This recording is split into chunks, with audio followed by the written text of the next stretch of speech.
Mid-30s and nothing saved for retirement. What should I do?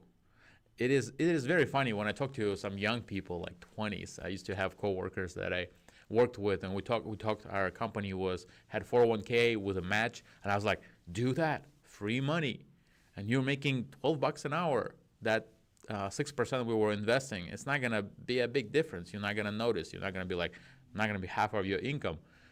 And I could not get it to them. So my my goal here is to share my experiences and maybe quick tips to help you take those steps, because time will pass. If you are 18, 20 right now and you're watching this and you think, retirement, I just started my life. But that's the difference. And unfortunately in 30s people start thinking about that, like this person. Liverpool. Mid-30s and nothing saved for retirement. What should I do? I'm in my mid-30s and have nothing saved for retirement. Okay. Having children is not an option anymore. Well, okay. Do you have any advice?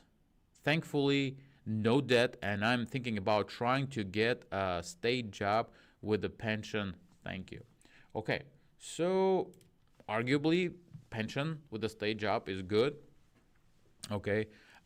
Great job not having debt. Mid-30s and no debt is great. You're already above a lot of people who are where you are in. Let's say you're at zero, right? Most people here, they're negative with their debt, car payments, not even talking about mortgages. But, well, what to do? What to do is what I'm talking about, is to follow the levels of wealth game. Create a budget. See what's coming in and what's going out.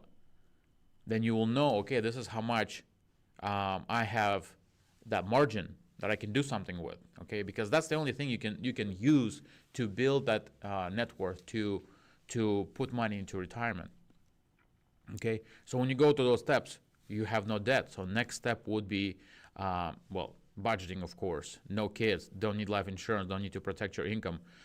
Then emergency fund. You need to save 3 to 6 months of your emergency fund or of your income, of your expenses into emergency fund. So if you make, let's see, what do I need? 3 to 6 months. So if you make $3,000, if it takes you $3,000 a month to live on, so $9,000 would be your 3 months emergency fund, and 18 would be your 6 month. I'm conservative. We have 6 month just sitting in a saving account. But once you're done with that, then you move on to retirement. And retirement is 15% of your income. By all means, depending what your job is. If your job provides 401k or something with a match always beats Roth IRA. So put up to the match. In my previous experience, the company was matching 3% 100% and 3% 50%. I was like, what does that mean? That's so confusing. But when you put 3% of your income into 401k, they would match that 100%. So they put also 3%. Okay? And then on top of that, if you put another 3, they put 50% of that. So I would put, to take advantage of the whole thing, I would put 6% and they would match with 4.5. Okay? So that's, I mean, my income was not amazing, at that time. I probably was making 12, 13 bucks. But still, it's percentage of the income that you make, company is giving you, okay? So take advantage of that. Next step would be Roth IRA. So if you, let's say, in my case, right, I put 66% into 401k. Now, for me to have 15% going into my retirement, I have 9 more, and that 9 more I did not know better at that time, to put into Roth IRA. It's a tax advantage account. Money in there grows tax free for all the years that they are in there, okay? Within that, of course, it's mutual funds. I recommend only few mutual funds, and that's not a recommendation. I'm not your financial advisor, although I could be. But mutual funds is what I recommend because they're less risky, but there are some that outperform S&P 500, which historically was 10 to 12% interest per year. Okay, and that's it. You just enjoy your life. You put your nose into work, and then automate that. 15% going your retirement every year, every month, every paycheck. You have a little bit going, and it's growing and it's compounding for years. Okay, that is the plan. That is the wealth game. Thank you guys for joining. If you're on your way to work or to the gym, thank you for joining me, and thank you for taking me for a ride with you. Enjoy this content, enjoy this information, make some changes in where you are on the wealth game. Try to level up. All right. Next question. I have saved enough for retirement. I haven't saved enough for retirement. I'm 44 and married, no kids. I have not actively contributed to my 401k throughout my 20s plus year career because I'm dumb and spendthrift for many years. I worked outside the U.S.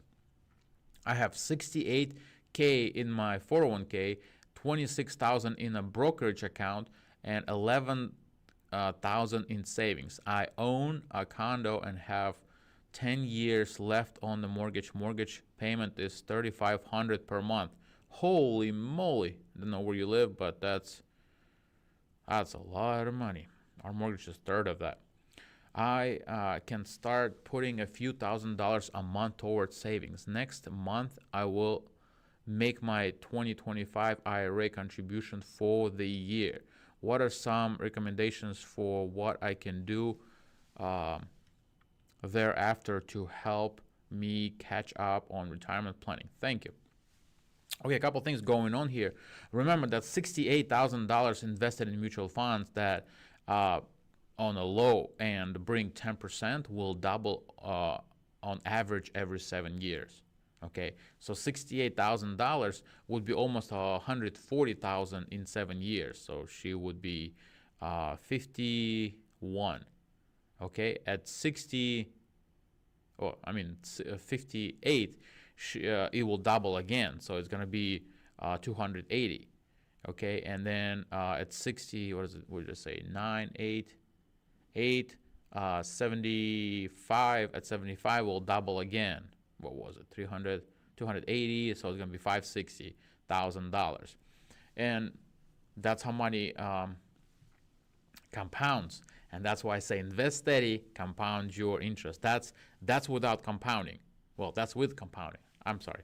So so there is still time, and if she's gonna now up that by, we'll just say, a few $1,000s a month, that's amazing. I would recommend not only max out previous year, but you have brokerage account, move that money into,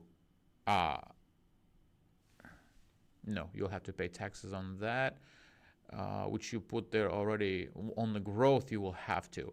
But if you can take out whatever you invested there and put into Roth IRA, remember, don't put into IRA, put Roth IRA for previous year and for this year. So this money start growing already. In January, it will start growing the whole year versus putting it monthly, okay, if you have a chunk like she has. But if you don't, put aside every month amount that it's going to increase. So this is what I would do. Keep paying condo off, not a big deal. 10 years, you can speed it up as well, because well, condo have some kind of value, and that's going to be your net worth, and it is your net worth in the equity that you have in it, but it's going to be also paid off, and it's going to be part of your net worth as well when you grow up, when you retire. And there's not going to be any payment. So she's 44. In 10 years, at 54, she will have no mortgage payment anymore. Okay, amazing. And it's $3,500. That's a lot of money. Okay, so this is what, almost $40,000 a year. Almost $40,000 a year. She'll have more. Okay, let's go to the next question.